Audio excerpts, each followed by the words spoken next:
देखिए, पहली बात तो मैं आपको क्लियर करना चाह रहा हूँ भी जो मंत्री महाराष्ट्र से चौंक मेहता गए हैं, वो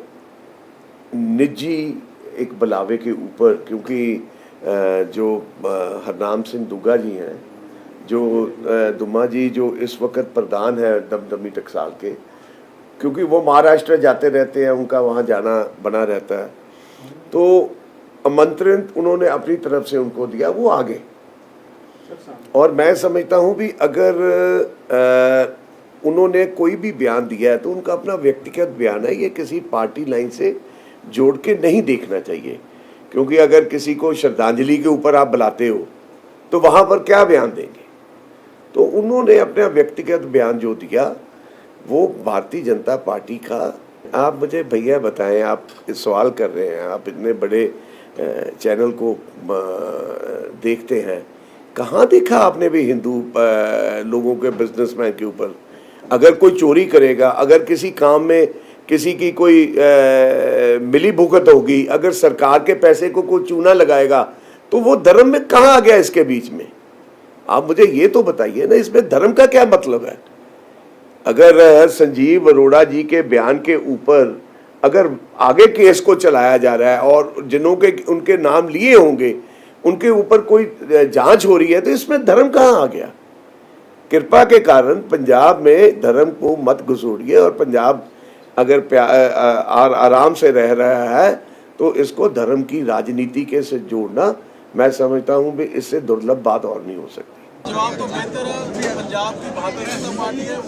वो अपना स्टैंड स्पष्ट करे तो बेहतर है। लेकिन इससे एक जो घिनौना चेहरा भारतीय जनता पार्टी का इससे नंगा जो होता है वो ये होता है कि आज वो सिर्फ और सिर्फ 2027 की इलेक्शन को देखते हुए जिस तरह से हिंदू सिख को पोलराइज करने की में लगी हुई है, सबसे ज़्यादा अगर धर्मनिरपेक्ष स्टेट सेकुलर स्टेट कोई है वो पंजाब है, जो even after dark days of terrorism का इतना लंबा दौर देखने के बाद भी यहाँ पे किसी भाईचारे में धर्म मजहब फिरके में कोई फर्क नहीं है। लेकिन आज इलेक्शन से पहले अपने स्टैंड से बिल्कुल ऑपोजिट जाके बीजेपी की ये स्टेटमेंट आना, उससे सिर्फ मकसद इनका एक है कि किसी भी तरीके से चाहे गलत हो सही हो, समाज बचे ना बचे, लेकिन भारतीय जनता पार्टी की राजनीति चले, इस मकसद से वो उस राजनीति पे उतारू हो जो कि मैं समझता हूँ कि पंजाब को पाड़ने का करने के सामने है। जितने अभी तक बिजनेस कम्युनिटी से रिलेटेड है सामने, तो मेरे कहने का मतलब ये कि इससे बीजेपी का एक जो